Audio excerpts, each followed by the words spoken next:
Hello everyone, Lord Ko is here and welcome to my channel. So the topic for today is the new core cards that has been introduced on the public Tells Realm or PTR on November 10th. And for the past couple of weeks, people are more talking about the core refresh and the Divine Order buff and nerf.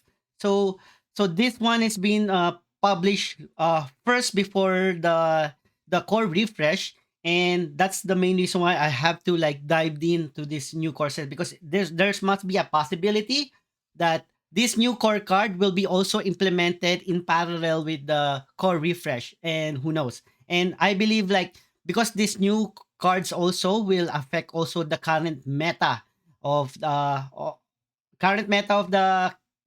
these gods are changed, or even affect the how will be the new meta for with the core refresh. So without further ado, let's proceed this one. So as you can see, this new core card was introduced last November 10th, and the core refresh was like introduced recently from November 20 uh, 4 and 25, and the Divine Order nerf and buff or changes or balance changes was introduced the 21st and the 22nd of November. So this one's like a way ahead of those ones. So but all of those PTR updates are never been implemented. So the big question will be, are they going to be implemented all at the same time or one by one? So let's proceed now with the cards. So as you can see here, that is first on the list, and we have like couples of that card here. The first card will be like the fire spreader, and as you can see, this is a death card, faction Nether. It's one casting cost, 2/2, and the ability after this creature attack deals one damage to each god. So this is good for zoo death.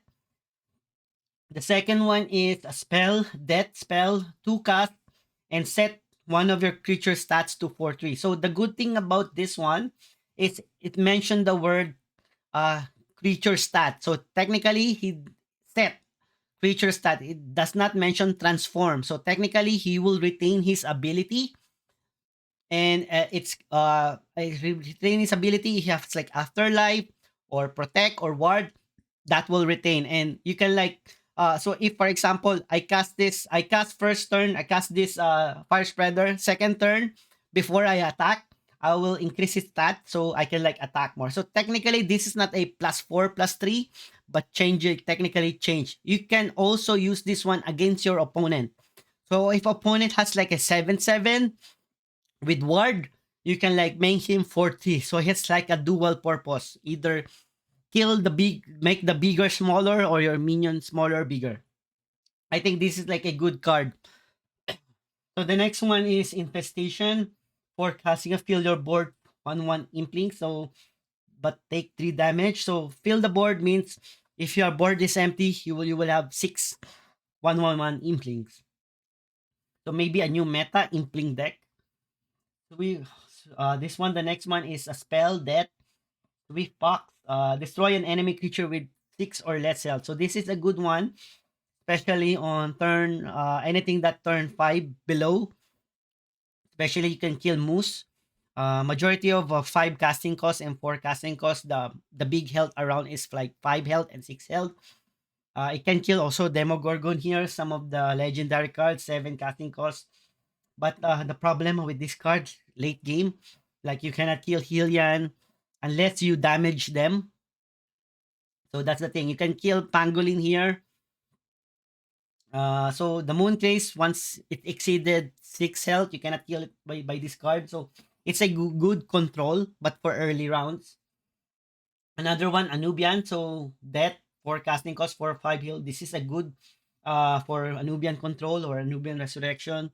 Anything that death control, because if they add frontline, that will be better. Forecasting 4. So forecasting of 4/5 is a big creature. I can like literally kill my opponent to control the board, and if dies, I heal. So Fate Breaker, a 5 casting cost epic. 5/5 when God takes damage. So this is a nice. This is like equivalent to Moon Craze of death.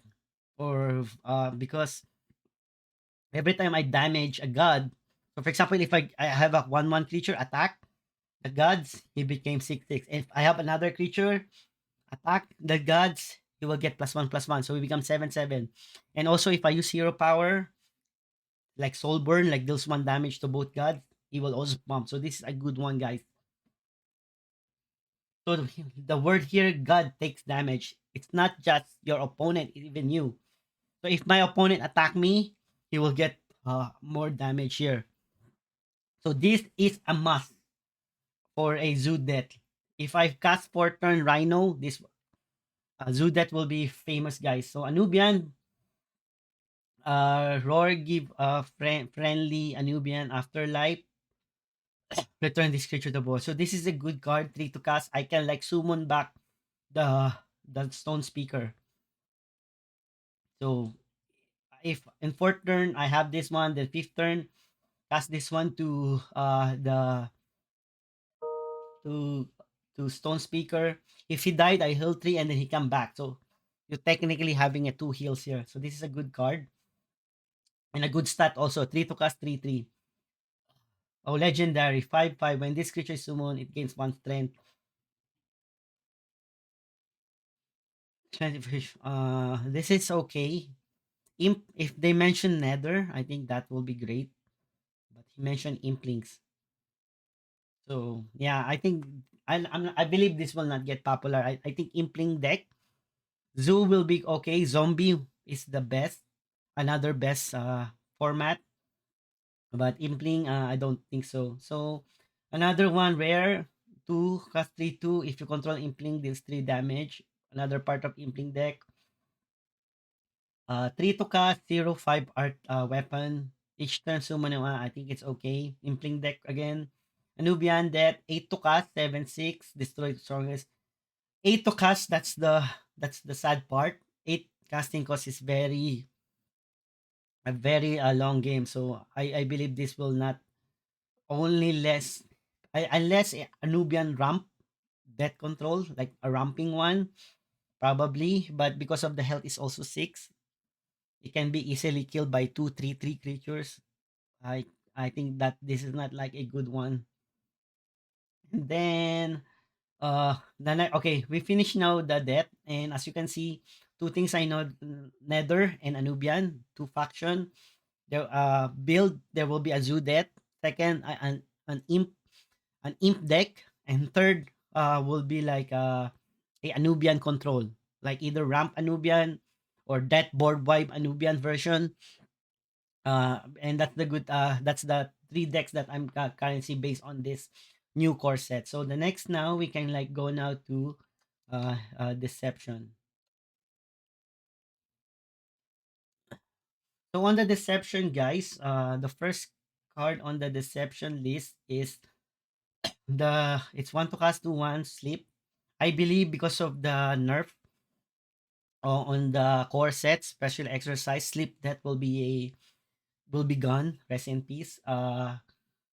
2 to cast 3/2 hidden nether. 3 to cast 4/2 hidden backline, also good. Hidden deck, nether deck. This is a good card. Scream in the night. A spell. Pull 3 random nether from your deck. So if I have like all of this, I can on my if I'm the first turn use additional mana. I can cast this one and I can pull up all of these 3. So technically on second turn, if I attack, I can like total give a damage of either 11 or 10 damage. This is like a OP card. But make sure you only got this nether. You can also summon the cats. So this is a good card. So nether hidden deception. Put target sleep. Like I said, sleep will be not a good deck anymore because of the nerf. Witch finger 7/8 to cast. This is a nice nether. Uh, hidden, and something like this is like equivalent of a Demogorgon but hidden. He can sleep up to 3 strongest. Is hidden, he cannot be attacked, and next turn you can attack 6 damage. So this is like combination with Demogorgon on the 7th turn. This is like also good. So I cast this one first, And then next turn will be Demogorgon. This is like a solid card for a deception control. If there will be one. Now a guild. So we finished the Nether now. Now we have the guild one. So hidden ward 1/1. So this is like a hidden deception. A guild hidden deception. 2 to cast 2/2 guild. Attack a god, draw a card.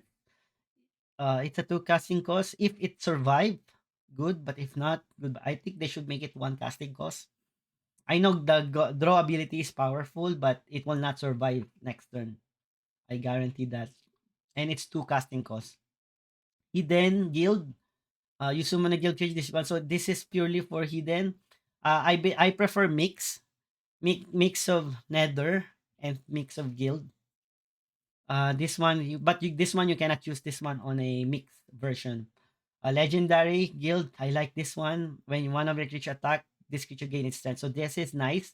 He has 3 health, so technically it cannot be AoE. Majority of AoE are like the Crystal Rain or the deals 1 damage. And also the good thing about maybe the lightning or the canopy of nature, yes, or the hunt, yes. But still, because it's hidden, there are like high chances that it will nobody can kill this one on the first on his first turn. Selfless guys, I like this one. Hidden for 1 turn roar, something like a shield bearer, but it gives +3 strength. So technically, if I played a 3/1, I cast this one again, it became a 6. Oh, this is like a nice one. But FYI, it mentioned only guild. You cannot put that on the nether one. So the legendary, I mentioned the legendary. I mentioned this guildmate. So now we finished now the deception. Let's go ahead now to light. And before that, so deception based on here on this new card, this is more about either nether or guild hidden deception deck. It's more on hidden. And second thing here, uh, that's not necessary you go for one specific faction. You can do mixed mode. But if you do that, there's some cards that you will not able to use, like guildmate and but I like this Scream of in the Night and even the legendary Merrick, the Keeper of the Many. I really like fourth turn. So in Avatar, uh like Avatar of Deception, that's this one. This is like a solid team. Okay. So now in light, we all know on the core refresh there was like a new meta for them, like the base two. So as you can see, this is a 1 to cast, 1/3. You can include this one. And a good thing about this one, for example, if I have like a 1/3, like this is my first turn, right? 1/3. And then on second turn, I attack. It became 1/1. And then I use a like a roar, like with a blitz, like let's say Vanguard, Axewoman. I attack, it dies. It will replace by this one. It became so Vanguard will come back again and you can like attack it because he has blitz. So because as you can see here, after one of your creature dies, it either in my turn or my opponent turn. Good also if you have like a wall, right? So for example, like a front line, big front line, if that dies and this one is still on the board, that front line will survive. So this is a must, and this is only common. I like this one. It is a must. Second one is Mace of Calling, 2 to cast 2/2. It's a good weapon, 2 to cast, and add 1 acolyte to your hand. Acolyte casting cost is 1, guys, just like FYI. This is okay if you don't have that weapon, because majority of the light weapon are 1 casting cost, like the cudgel and the other stuff. This one, three spell, add 3 to your hand. Acolyte's casting cost is 1. So technically, if in 5th turn already I cast this one, I can play 2. It's a little bit okay for me. I think nobody will use this one. I just gonna go for the buff one. Prophet of Doom, Pimpian 3, 1/4. Increase 6 mana spells in your opponent's hands by 1. What if they have like 7 casting cost spells? Right? Or the 4 casting cost. So this is like a dead card. Wrong path. Pull a creature at the bottom. So this is okay. Pull a creature to the bottom of your opponent's deck. So if there's a big creature, So even the creature is has ward, it will still pull down because ward 2.0 is about transform, sleep, and damage, non-combat damage or destroy also. Uh, so technically, if he has something like a equivalent of ransom, ransom is pulled to the hand, right, and increase casting cost. The only problem is 5 casting cost. That's my only worry. So for light control, the target creature, if it's your if it's yours, give +1/+1. If not, give mine. So this is okay and good for buff, guys. Like I said, the 2 base strength buff White Weenie. This will be like the meta. So for 3 to cast, you can buff or you can like -1 strength. Like Bringer Priest, 4/4. 4 to cast, 4/4. At the end of your turn, the weakest damage creature is healed by 1. A little bit okay, but not this is not part of the new base 2 strength of meta deck. 3 to cast 3/3 whenever it's healed, summon a 2/2.